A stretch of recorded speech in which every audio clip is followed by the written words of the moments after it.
Myers Metal Detectors, located in sunny Tampa, Florida, where we sell nothing but fun and adventures, treasure hunting gear, and anything you can imagine for metal detecting.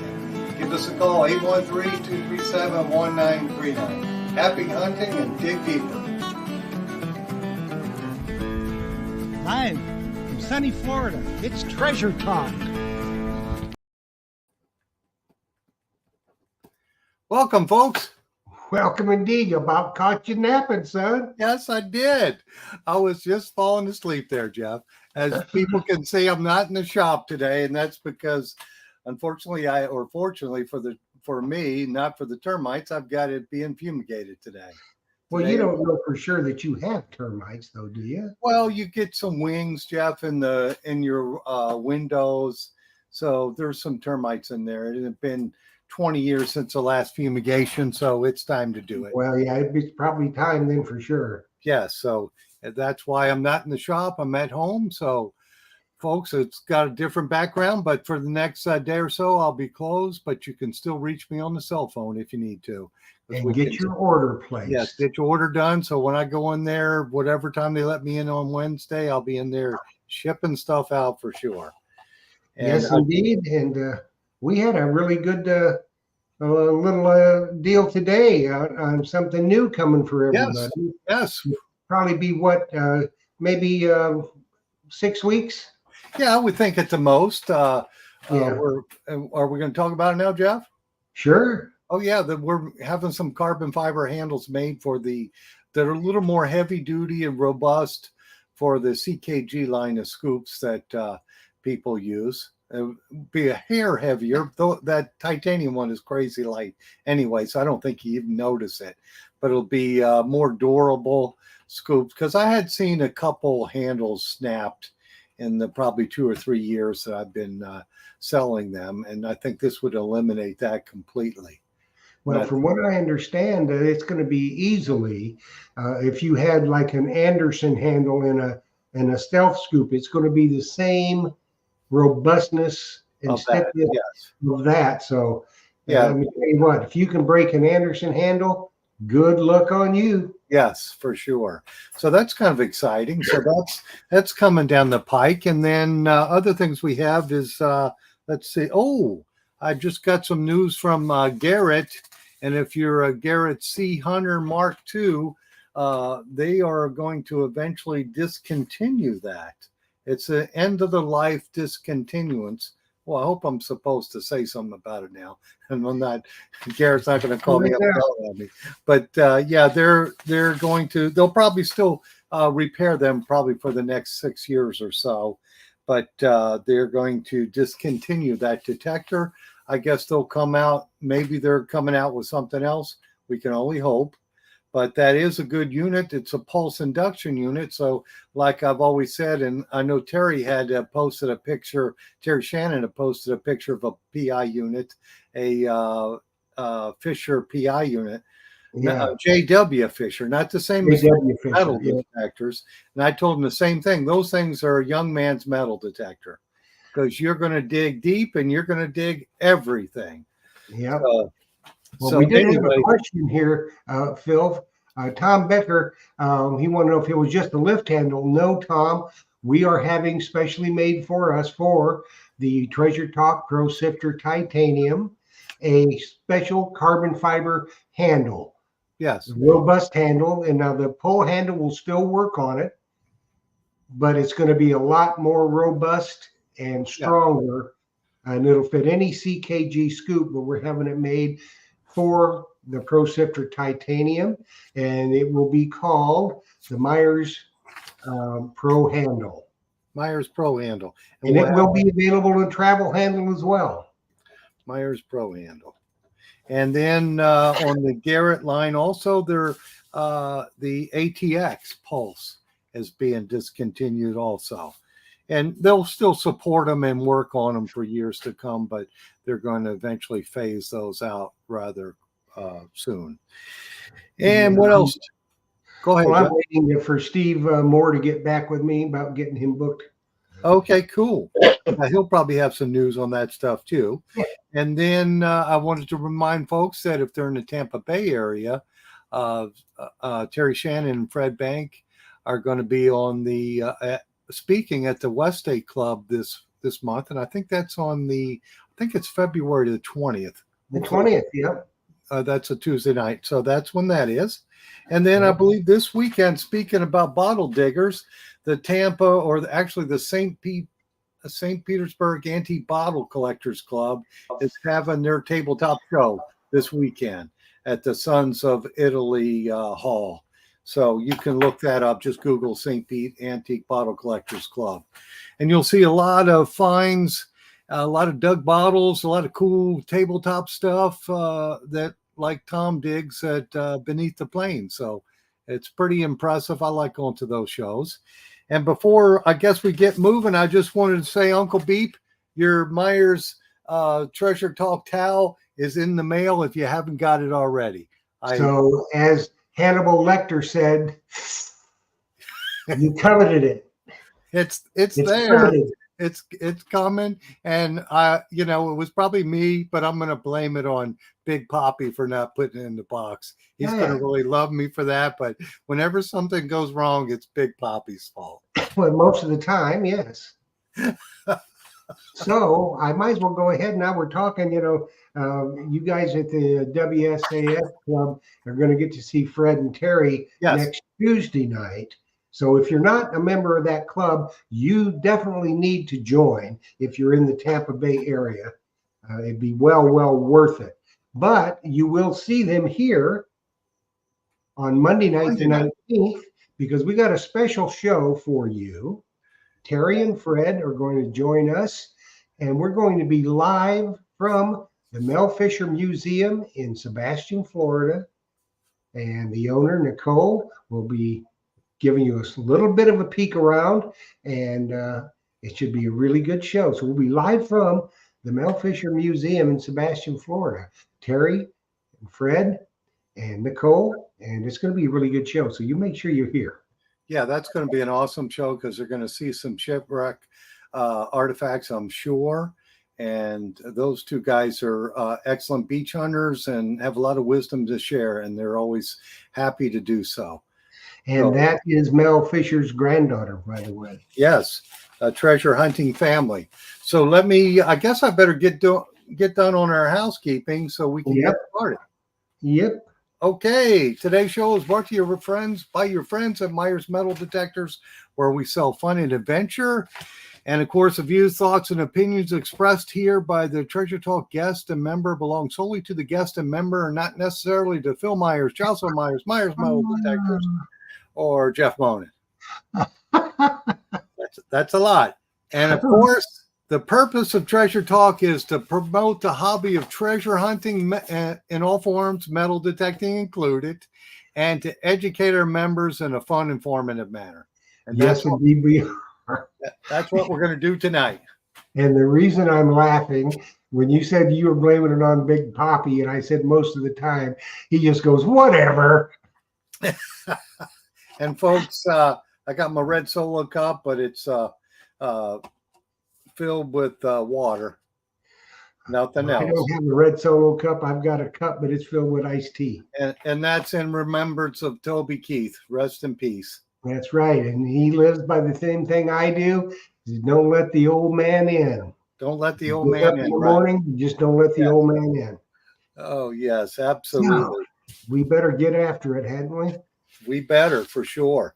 So we've got a young man with us tonight who's extremely talented in this field that he enjoys very much success in, which is bottle digging and dump digging, privy digging, that type of thing. He's got a tremendously interesting YouTube channel called Below the Plane. You've seen him before, and he's back by popular demand. Let's bring him on. Below the Plane, Tom Astrom. Here we go. Hey, Tom. Welcome, Hey. Tom. So you gotta tell the folks where you're at and the temperature it is right now. I'm outside of Buxton, North Dakota. It's about 20 degrees. I'm here in Tampa, and it's about 78 degrees in this room, and because my wife won't let me lower the air anymore, and I'm sweating a little bit. Well, you know what you could do? You could get up and you could stumble and knock a window out, and at least you get some breeze in. Yes, for sure. Just open the back door. But yeah, that's cold for us. So is the ground frozen there? Frozen solid. We have had a mild winter, but I'm not expecting the ground to be thawed until April. So that means in your area, you're not bottle digging then. Not at all. I've done a bit of traveling. Was thinking about going to Kansas. I spoke with a guy down there, and he said the ground should be thawed out. They've got a lot of rain as well, which should help because the last couple of times I've been down there, it was rock hard. It was dry. Mm-hmm. Yeah, that'll help you dig because if it's rock hard like that, I imagine it's tough to dig. And when you're digging and it's that hard, is it harder to recover the bottles? Do you break more? It's a nightmare just locating the pits because I'll have to use a hammer drill to make a pilot hole for the probe rod. Oh, And geez. sometimes the only place the rod will go through the ground is a pit. When it's that hard packed, I'll have to drill through the pack into the use layer, the undigested seeds from the outhouse pit, or the ash layer before it'll get soft enough to probe. And yeah, I've been down to Kansas a couple times. I think the best time will be maybe this time of year up to late spring. The summers down there are usually brutal, hard packed digging. Yeah, I can imagine. So it looks like you got a question already, Jeff, huh? Yep. Yeah, Can you Ricky. Yeah, I can see it. Ricky T's asking, how far down is the ground frozen? Well, this year is probably not as bad as it usually is, but I've seen frost 3 feet down. And that was mid-May. Actually, it was in the backyard of a residence that was in Grand Forks, North Dakota. Yeah, 3 feet. So it's usually mid-May, maybe even late May before we can dig up here on average. Now, your fort site you were digging, was that the one I was talking to you earlier about? Was that your last video you put up? That was kind of encampment area. It's actually a work in progress. I'm not supposed to get into too many details on it, but there's going to be a lot of information coming to light from that site. Okay. But you got permission to be on there and you're digging it. How deep will that pit be? Is it you're not through it all the way, or have you finished that pit? Yeah, we finished it. We dug it actually in part with a backhoe. It was a monumental situation. So we were out in this farm field and had an idea where all the activity took place. Some guys had metal detected out there, and we spent days and days gritting this thing out, trying to find a sign of anything. We found a couple ash dumps, some trash dumps, hardly anything in them, maybe some 4570 casings, a few bottles. We were about to give up. The weather was getting nasty. There's a snowstorm on the way. So I decided to walk out back maybe 100 feet past where we had gridded everything out. The guy I was with, he was getting ready to call it quits. You know, the weather was coming in, and he was actually starting to get a bit of an attitude. And when he saw me walking around probing again, he said, "We need to get going. We need to finish up." And I said, "Just give me a minute." I noticed some glass on the ground, and I probed it out. Hit some gravel, maybe 3 feet down, and I thought this is different. I know that gravel isn't natural in that part of the country, from what I've gathered. I thought maybe it could be some kind of anomaly, but decided we should probably dig it. So I tell my buddy, I think I found it, and at this point he's a little pissed off, and he says, we gridded that thing out for days. You think you're going to walk out here right now and find it in one hit? I said, Try it. Just try it. He probes it, and he said, "We're taking 3 scoops and then we're leaving." So on third scoop, we got this big chunk of just night soil, undigested seeds, a beer bottle, some lime, a bunch of lime layers, and you know, I'm not an "I told you so" type of person, so I said, "So what's the plan now?" And in trouble with said, this. "Well, looks like we're digging," and we got a lot out of there, maybe My over mouse is 50 artifacts dating back to the 1880s. A lot of beer bottles, a lot of beer bottles. Yeah, I saw those, and we always called those ginger beer bottles. But I found a few of those in the Tampa area, which was Fort Brooke in the 1820s to 1870s. Yeah, it's the 1870s, 60s, 70s era that we had pulled those up out of. Those date back that far anyway. And you know what? There's actually a specific name for those. A guy had messaged me here. I'm going to pull the message up. And I know a guy over in Australia. He collects European glass, and he watches my channel. So whenever I misidentify something or I don't have all the information, he'll correct me. You. It's nice to have somebody like that. Yeah. And you know, you mentioned that ginger beer. You're gonna get in trouble, Phil. What? To have somebody correct you? No, you know, you're gonna get in trouble. That's all I can say. Oh goodness. Oh, Josh, are you okay with my computer? The mouse is no good. My mouse is no good. Oh goodness. Maybe just needs a battery. Yeah. So we have a question from Ricky T. He says, do you metal detect an area like that? Yeah, that's interesting. Oh, has the area been metal detected? Do you metal detect an area like that as well as dig it? I get asked that a lot. I actually don't own a metal detector. I used to. I think it was my 18th birthday. I actually got a metal detector. You know, I had a beginner level machine before that. And when I was a kid, I'd go detect on the beach, find some coins on the playground. I remember a Mountain Dew cap with the hillbilly on it once. That I thought that was really cool, but I never really had any big score with it. I think I did find a ring on a playground once, but you know, I just got into the bottle digging thing, and I've said if they invented a glass detector, I'd be the first person to own it. But hadn't done that yet, I don't think. No. Right, and we've had folks with metal detectors follow us around, and I'll see the coins we find in these pits. They're in cull condition. They're in a really rough shape, sometimes illegible, sometimes hard to tell even what type of coin it is. I think a lot of that's because of the depth we're digging in. The groundwater, being it's in an outhouse pit, the acids from the urine over the years kind of destroys them. But you know, yeah, as far as just metal detecting the site, we never did. We've had folks metal detected. It's been metal detected, heavily metal detected. I'm sure there's still stuff out there, but yeah, you never find it all for sure. We barely had enough time to dig the pits, and I guess that's my primary focus. So I never really got into detecting all the way. Okay. Well, we got a bunch of questions come through.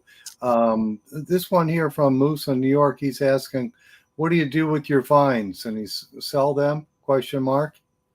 Oh yeah, you know, it's different every time. We'll sometimes I'll keep a piece. At this point, though, I've dug over 1,700 pits, and it's rare that I find something that really gets me going, something that I'd put in my collection or something along those lines. So I will keep a piece every once in a while if it's maybe a holy grail or something. But otherwise, lots left with the property owner.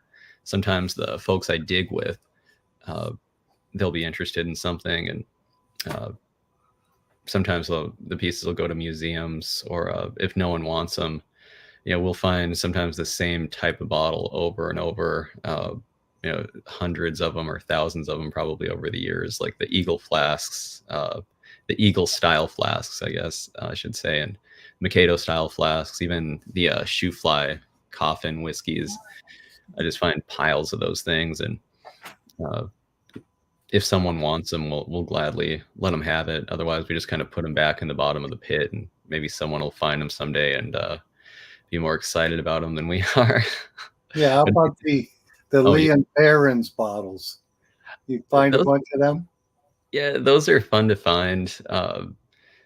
The English ones, they're a little different, a little more crude than the Mhm. American-made ones. I don't know exactly what year Lee and Perrins started producing bottles in the U.S., but I know in the 1870s, maybe into the 80s, they had them produced and sold out of Europe, England, I believe. And yeah, it's just fun to find the crude style bottles, the earlier stuff. Yeah. Hey, looks like we got a question from Bill Crow. He says, "Do you have the beer bottle to show?" I don't. Okay, I don't no worries. in here. I've got I think, yeah, one of the only bottles in my room is a soda bottle from Litchfield, Minnesota. It's a rare one. If you guys want to see that, I can grab it. It's on the Sure. shelf. Yeah, let us see it. And All right. then also they had asked if you can hear me. How long is your bottle digging probe? Ah, well, I've got a 4-footer and a 7.5-footer. The 4-footer is like your workhorse. That one will be the one I use, just kind of gritting these areas out. If I hit a spot that seems suspect, say I bottom the rod out into something unusual, then I'll take the 7.5-footer and use the 4-foot 4-foot hole as a pilot hole for the long one, and then see if there's anything down below. Here's the Litchfield, Minnesota soda bottle. It's maybe difficult to read, but it's Rodange and Rees. There's a museum that was bugging me to find one for them, and I was thinking about selling them this one, but then I couldn't find their email address. My inbox, my email, it's just been flooded with questions and all kinds of stuff I try to answer, and that's why it took so long getting back to you guys. Did you say? I just try to keep up with it all, but I was on the road. I was in Des Moines giving a presentation at the Red Wing Collectors Society winter gathering. There's hundreds of folks that showed up there, prepared a bit for it, and it was somewhat of a disaster. At first, the projector stopped working. It was the link between the system and the projector. I'm not much of a technical guy or tech guy, but so it started out a little rocky, but they figured out what was up maybe halfway through. It was an hour-and-a-half presentation, and yeah, as I got back from that a few days ago now, and I've just been hanging out, gonna get some work done on some books, I suppose. And Okay. there's always gremlins in the Don't we equipment. know? Don't we know, Jeff? Sometimes, you know. Oh, you could start cussing about it. So you mentioned Red Wing. So have you dug any Red Wing pottery? A lot. Most of it's broken. I'll find like whole crocks, sometimes down wells. I figure maybe they were lowering it in to fill it up and it fell in. I will find an intact crock every once in a while down an outhouse pit, but it's rare. Usually Yeah. there's some kind of damage to it, and I'll sometimes try to find all the pieces and piece them back together. It's like a fun little puzzle of some sort, and it's frustrating though when I nearly finish it and I don't have all the pieces. And you can always get some putty or modeling clay, whatever, and just kind of fill in the broken pieces and paint it. But it's nice when they're all there. Well, Tom, now don't you have to be somewhat careful when you are probing? Oh yeah. I mean, you just don't ram it, as hard as you can into the ground, do you? No. After a while, you learn what to feel for. Sometimes the pits were capped off with clay, hard packed clay. So sometimes I'll hit a really hard packed layer, and then I just kind of really easily just kind of push the rod through so that it doesn't jam into something. Item Uh, is found in the old. yeah, there's like anything, there's always some rate of casualty, but it's it's been minimal as compared to when I first started. You know, when I was a kid with like a gardening shovel and all that. You were just going 100 miles an hour then. But like you said, as you get a little bit of experience, then, you know, after you've probably ruined a couple of really good finds by ramming jamming, you kind of learn patience is the key then. You know, I think the worst mistake I ever made digging was a few years ago now, maybe 5 or 6 years ago, was in Yankton, South Dakota. I was digging behind this 1870s house. Could even have been 1860s, actually, based on some of the stuff we found. But we had dug just kind of a bust pit right next to this area we were opening up. And well, there was it was a well, actually, the other pit we dug, and I figured that thing was probably 30 plus feet deep. There was just ashes in it. I would have dug it to bottom if it had started producing, but it had been filled in a little later, and everything was a bit newer than our focus range. So I was digging kind of next to it, and well, I was down maybe a foot at best. I thought I had hit like a chunk of cement or something. I know that well had a pipe going through it, and I thought maybe it was you know, there was cement in connection with the well. So I decided to just pry it up. Well, as soon as I pried it up, there was some stoneware fragments that came out, and even then I wasn't too concerned. As I mentioned, almost all the stoneware is broken. So I started digging this thing out, and I start seeing this cobalt stenciling on it. And I'm thinking, okay, this isn't good, but it's probably broken. So, you know, it was probably broken before I damaged it further. Dug it out. This thing only had a couple hairline cracks on it. I had pried the front top part off of it and broke it. And you know, to this day, I still cringe thinking about it. That thing was like 1860s. It was from Sergeant Bluff, Iowa. It was a holy grail, an absolute holy grail piece, probably worth thousands before I more or less destroyed it. But I ended up, I think I still got like $500 for it. And the guy who bought it had it professionally restored, so you can't even tell there was any damage done to it. And Nice. you know, that was a dark day. For There sure. wasn't anything else really good in the pit either, which made it even worse. But Well, it hurt us a little more. We Yeah. live and learn for we sure. live and learn. Yes. And Tom Becker has a question. What's the biggest item you found, and what's the oldest item you found? Okay, the biggest item I found could have been well, I said that's kind of a tough question.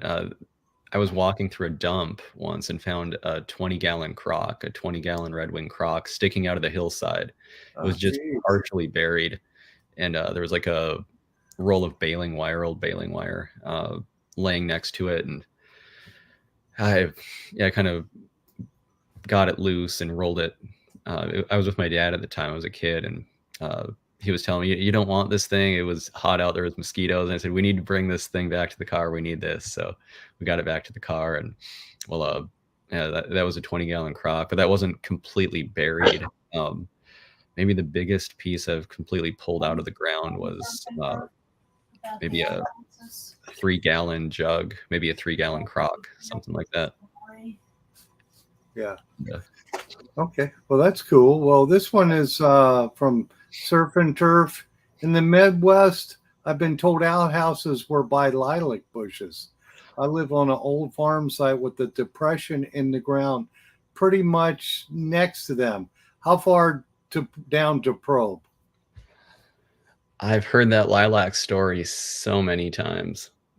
True or not true? It's nearly haunting me at this point. That question, it's sometimes true, but I'd say, I don't know, maybe less than 50% of the time they'll be next to the lilac bush. Maybe closer to like 10 or 20% of the time. Just not, it's not common. And if it is next to a lilac bush, I've found that they're often newer. That's why the bush, why it's still alive. Maybe the original one would have been long gone, but it's rare. I've dug I've dug over 1,700 pits, and only a handful of times it's been next to the lilac bush. I'm not saying it can't be or it won't be. I've just found it's rare. And also, you have to grid the whole lot out before you find out what's there. There could be even if you find the oldest pit, say the house was built in 1890, and you find an 1890 pit, and think, oh, I've got it all. There could have been a house there before that would have some really good stuff in it. So, until you grid that entire yard out and probe all of it, you don't want to focus on any specific area like a lilac bush. Keep in mind it could be there, but I wouldn't focus on it too much. Take it all with a grain of salt. Now, how far down should they probe in that depression, would you say? Yeah, well, I have that 4 foot, maybe 4.5 foot rod, and I'll try to bottom the thing out. A pit will usually start maybe a couple feet down, but there have been times where just the end of it broke into an ash layer, and that's where that long rod would come in to confirm. Yeah, but he could get a good idea with a 4-footer if he had it, whether he wanted to go further, then couldn't he? Exactly. Okay, cool. We have one here from Scott Beck. He says we have a farm in Hazen, North Dakota. I don't know if you know where that's at. He said you need to check it out. Yep, Hazen. I've heard of the place, and I don't think I've been out that way digging. I've never dug in Hazen, maybe in that part of the state, but yeah, I'm interested in checking out all kinds of things. Generally, anything pre-1900 is of most interest. Just being it has that kind of site has better odds of there being multiple pits, or the family was better established, so that I got that. They had time to have more trash to discard and all that. Hey, Tom, I got a couple questions here, and I'm going to add to this one. This one's from Ricky T, and he's asking why there would be an ash layer in the privy pit, and why did they put the lime in the pit also? Stink. Yeah, well, the ashes, they're from stoves. Usually it's coal ash. Sometimes the earlier pits have wood ash. I was told the ash neutralized the smell, along with the pit just being a convenient dumping place. That's why a lot of the stuff ended up in there. The lime was to disinfect and neutralize the smell. So I'll get those lime layers, ash layers, wood ash, coal ash. And I found it. So those stout bottles that you mentioned, you always thought were ginger beer bottles. My digging partner thought the same thing, and I always thought of them as some kind of English beer or ale. They're actually an English stout bottle. Yeah, So, I guess like a Guinness stout or something, an early one. Yeah, that's interesting. Yeah, I see it. Go ahead, Jeff. I was, he's talking about the lime. You got to be pretty careful about getting the lime on your arms and stuff. That stuff will burn you pretty good, won't it? Do you wear a mask when you get into the lime? I've heard that many times, and I've been down in these wet pits, had lime on me, and I maybe just got lucky or wasn't in it long enough for it to affect me, but I've never had any burns from lime. I did get into poison ivy once, or some kind of something my skin didn't agree with. That was bad. Yeah, that would be bad. While we can take a second here, we're going to do a giveaway of a coveted Myers swag pack. And guess what will be in it? Philip, do your best Vanna White. That towel back there, I'll make sure it's in there. It's coveted. It's coveted. Yes, it is. If we forget about Worldwide. it, remind us. It happened the last time. So, Yeah, so and I blame that Phil on and- Big Poppy. Yeah, for sure. Yep. Phil and Big Poppy will put together a swag pack. And if you say hello to Big Poppy and treat him nicely, you never know. You There might could get be a a sausage. Zazich. Yes. You just don't know, do you, Phil? You don't know. It's whatever hits him. He'll do I some mean, artwork he on it. could be in a really good mood and toss Oh, a yeah. Zazich in there. Anyways, the key word to put into the chat, hashtag bottle. Hashtag So Bob. do that. We'll give it a few minutes and then we'll do our drawing. Yes, and I've got some more questions. You got one, Jaws? Bill Crow wants to know if you ever found it. Yeah, that's a very good one. This is from Bill Crow, and he's asking, had a friend in the town that dug privies all the time, or it went too quick for me. It just disappeared. But he was asking if you found a bunch of marbles. I'll find marbles every once in a while. I had a couple jars, maybe a pint-sized jars, full of just different German swirls, some clay marbles, some newer types. I'm not a marble expert, but there were a couple times I found maybe like a little cache of them. One time in particular was in Yankton, South Dakota, and we were in a maybe 1920s, 30s pit, and we got dozens of marbles out of there. Someone must have just some kid must have lost their sock full of marbles down the pit or something, and they just stayed there. Okay, well, I always find the marbles, and most of them are like early 1900s homes. It must have been real popular for marbles. I always find them detecting, or if they've torn a house down, they're usually everywhere.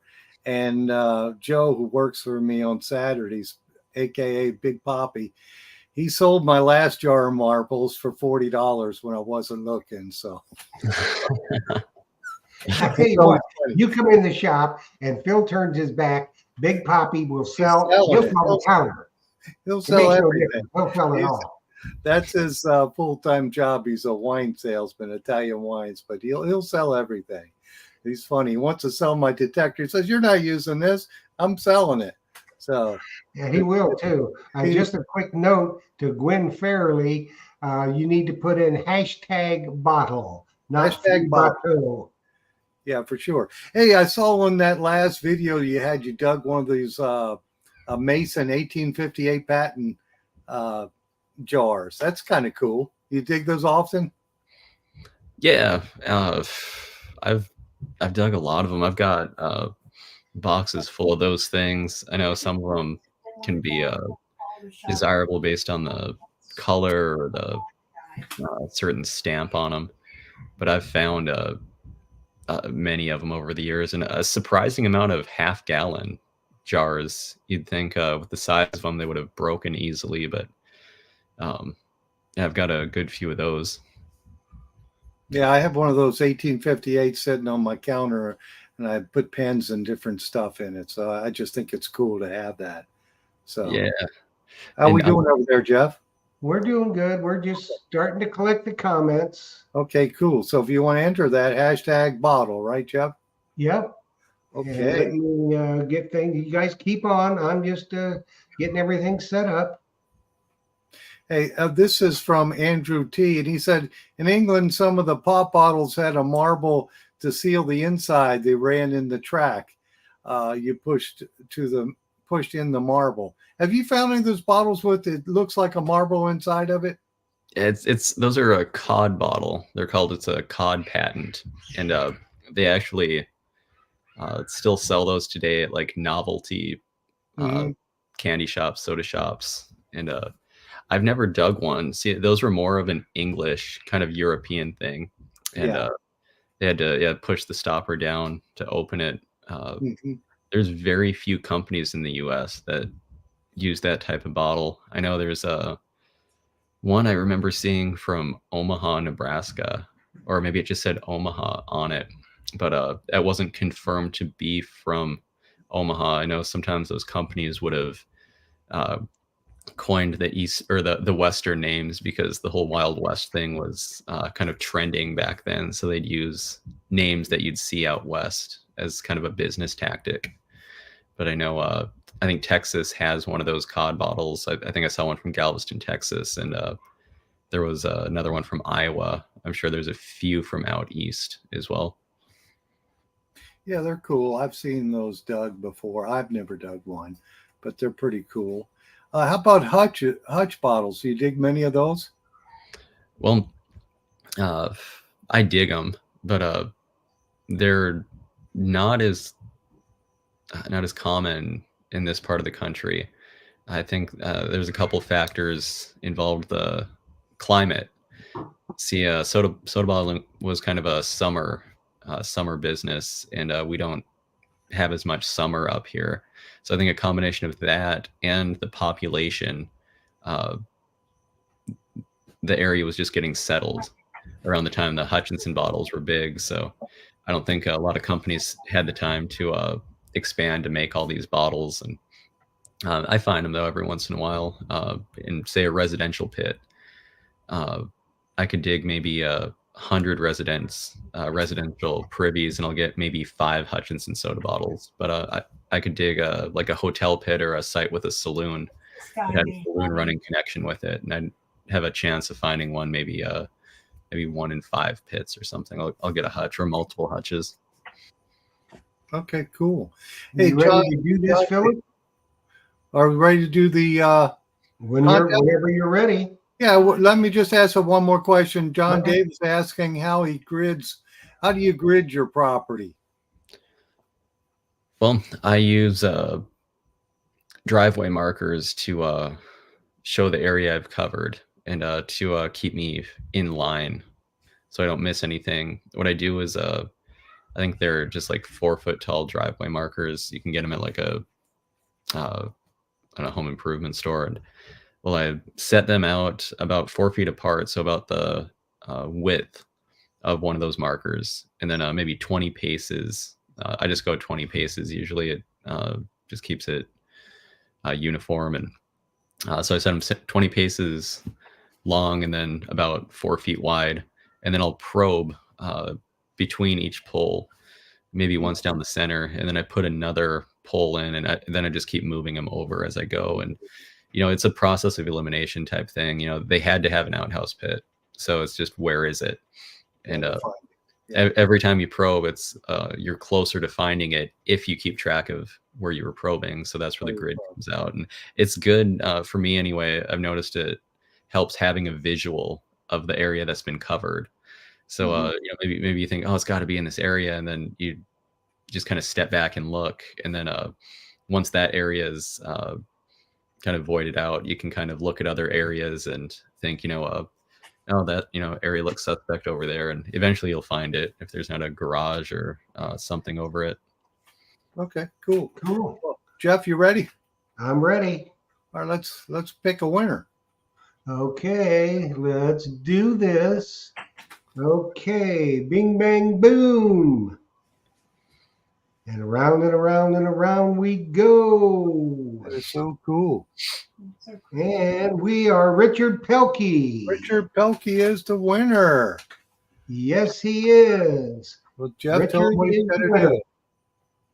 So, Richard, what you need to do is, let me put it up here.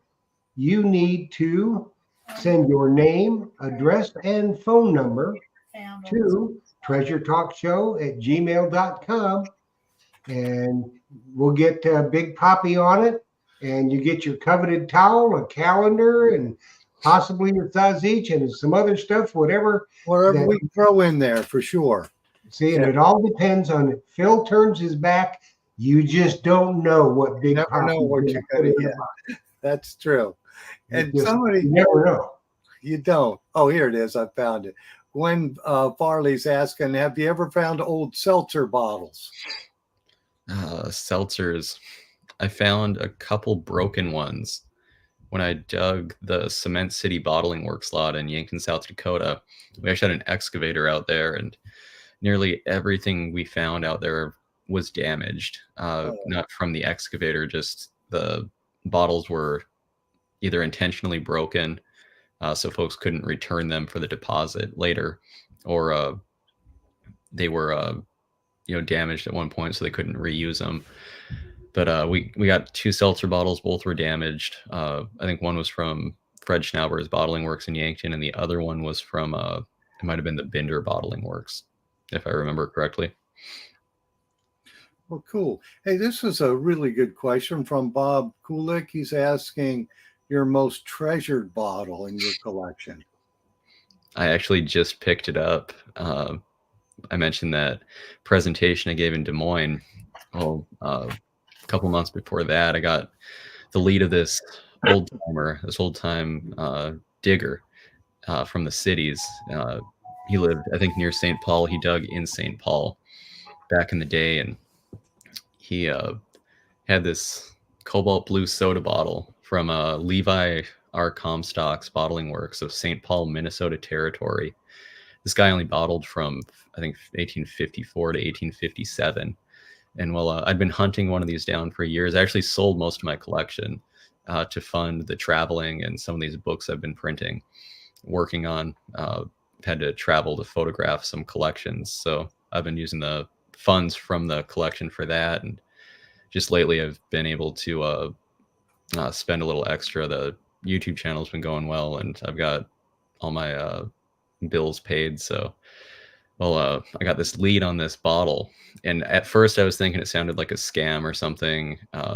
These are expensive bottles, and this guy said he had one for $5,000, and which I thought was low. I thought that was like a bait price, and so I took it with a grain of salt at first. The guy I was talking with, who knew the guy who supposedly had this bottle, this cobalt blue soda bottle, told me that he bought this rare Litchfield soda bottle from him and sent me a picture of it. Now, I wasn't aware that a third example existed. So I knew there was some legitimacy to it, and I still hadn't seen pictures of these bottles though. So I asked if I could get the guy's phone number, and the guy was a little hesitant to give it to me. It sounded like he wanted to buy these, but they were a little out of his, I guess, price range right now. So I ended up getting this guy's phone number, and I called it, and his wife answered, and sounded like, kind of an older couple with a landline phone. And then, she said, Dave, this guy wants to talk to you. So I talked to them, and, I realized quickly it was legitimate. He had dug these. And so a couple of months had actually gone by. I was saving up to buy these from him. And Somebody wants the name of his books. oh yeah, On your books, Tom, you said you had some books that you've written. How many have you written? Where are they available? And the titles. I've written 2 books, completed 2 books. One was, the first one was Nebraska Soda Bottles, 1865 to 1930. The second one was North Dakota Soda Bottles, or A History of North Dakota Bottling Operations, 1879 to 1930. And both books are sold out. I had 100 copies printed of each, and they've both been sold out now for over a year, maybe a couple years actually. But I've got a list of folks interested. I could probably sell over 100 books right now if I just had a print run, but I need to add some information, and I've been so busy with this YouTube channel, traveling, and all these other book projects. I haven't had a chance to, but this winter I'm hoping to get at least, I'm working on 2 major publications right now. One is my excavations at Fort Pembina, and the other one is Glass Icons of the American Frontier. It covers all the earliest, most desirable bottles sold by companies west of the Mississippi. A couple go just beyond that to the east, but a lot of the Holy Grail pieces, I'm going to have prices, values of each piece based on previous auction results, desirability. I'll have the numbers known of each bottle, and I've been networking with these collectors all across the country, so it's going to be a major publication. I'm hoping to have one of the 2 done before the digging season starts here. And Yeah, that would be something you might want to stock in the shop, wouldn't it, Phil? It might be. When is your digging season start? Well, I mentioned Kansas. It could be a possibility here in a couple weeks, but I Well, might just hold off for another month or so before I go travel again, or at least until I get this book finished. The Pembina book probably first, and then that Glass Icons book after that. But I'd like to get one of them finished in print, just so I can get a few of them moving and maybe Right. cover some of the travel costs and all that.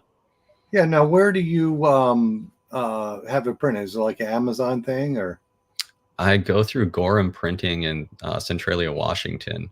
Oh, So okay. when I was shopping around for that Nebraska book, my first book, I had called so many places, contacted, emailed all these printing places, and some of the prices I was getting were ridiculous. Some of them wanted as much as I was going to, I thought would be the maximum price I could charge for a book. And I know, the print on demand is a bit more expensive, but I finally found this place, in Centralia, Washington, and they gave me by far the best price. I mean, I'd say probably half of what anyone else had. And the quality of the book quality is great. There's been no issues with the binding. Everything was top notch. So I'll be going through them again.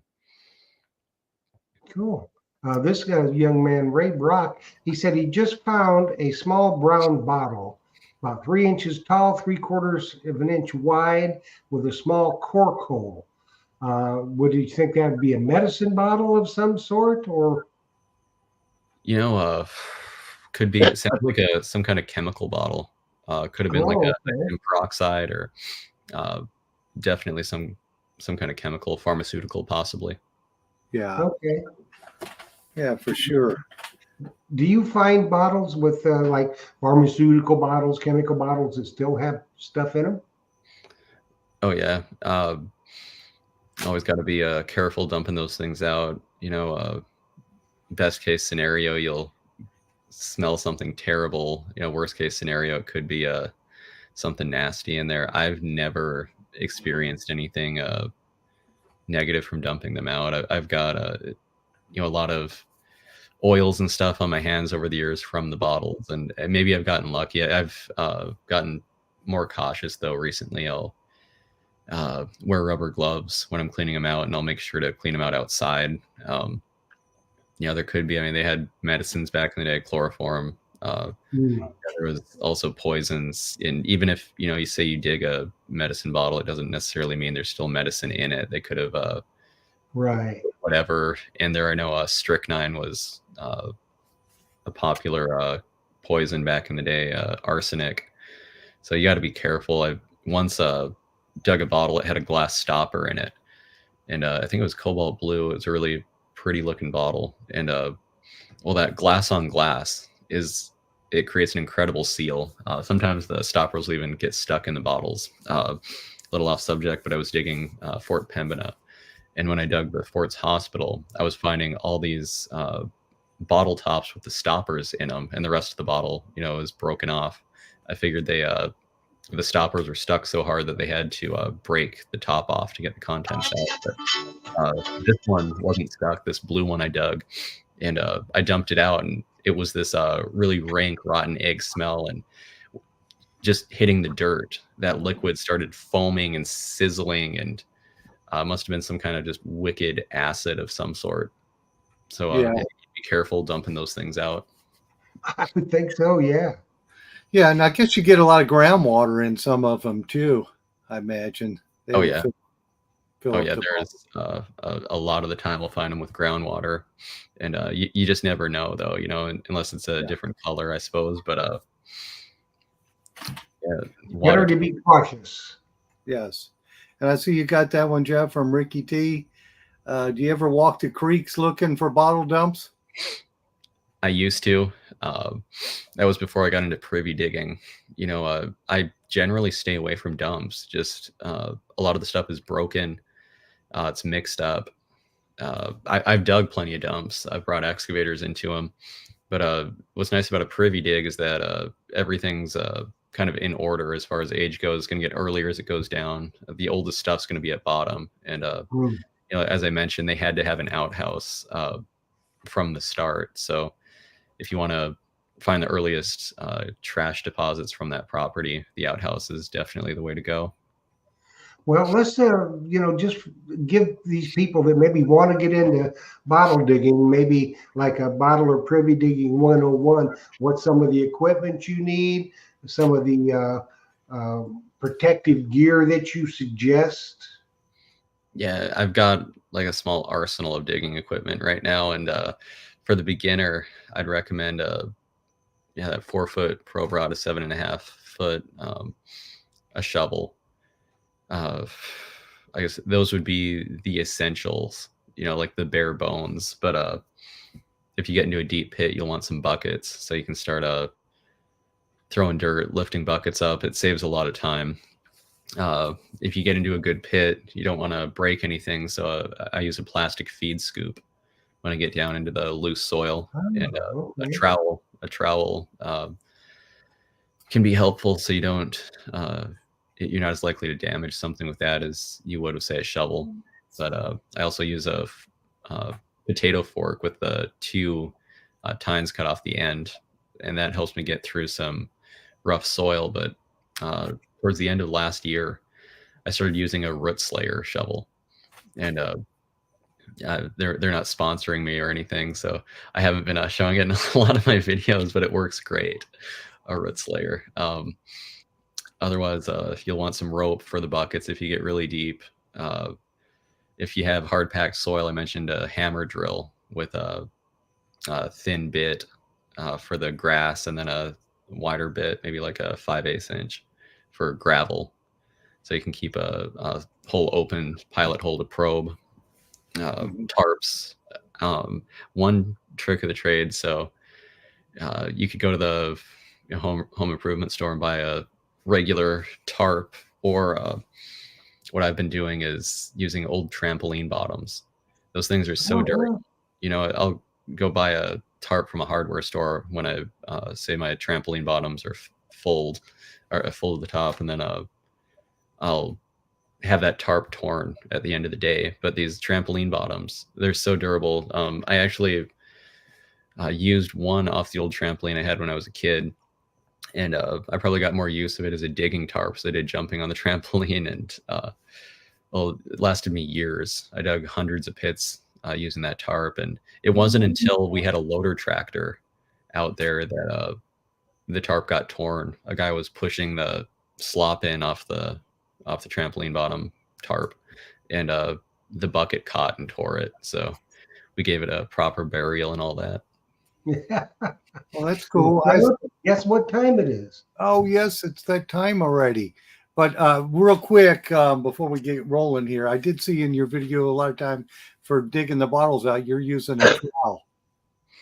Yeah, I was using a stick. That is just what I adapted to when I was a kid. I'd be out digging at these abandoned farmyards or something, and there'd be a stick I'd break off, from a tree or something, just use that. And then I started using broom handles. I noticed some really thin wood broom handles would work well, but I just finally gave in, and you see all these archaeologists digging with a trowel, and I decided to try it out. It was actually a guy down in Kansas.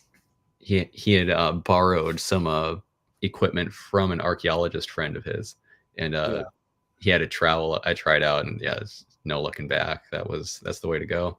Yeah, it looked like it works very good for that. Well, our hour is gone, so thank you, Tom. Thank you, Jocelyn, and thank you, Jeff.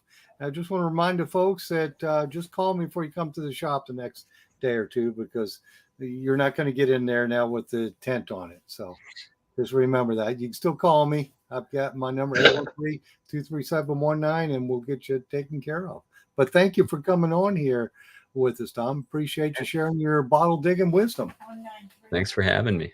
Yeah, Tom, we want to thank you. And once you get your books back in print, let us know, because there's a number of people in the chat that would love to buy a book or two. A bottle book, yes. And, Phil generally, he's got quite the library in the shop, and bottle digging is part of the treasure experience. So it surely is. And so there's a lot of bottle diggers that would really enjoy a book with the pictures and everything. So thanks very much, Tom, for coming and joining us tonight. I hope that you continue to have a very mild winter and all your endeavors be filled with pristine bottles. Yes. Sounds good to me. Unbroken. Unbroken, pristine bottles. So Yes. we thank you for joining us tonight. Phil, thank you. Thank Jocelyn.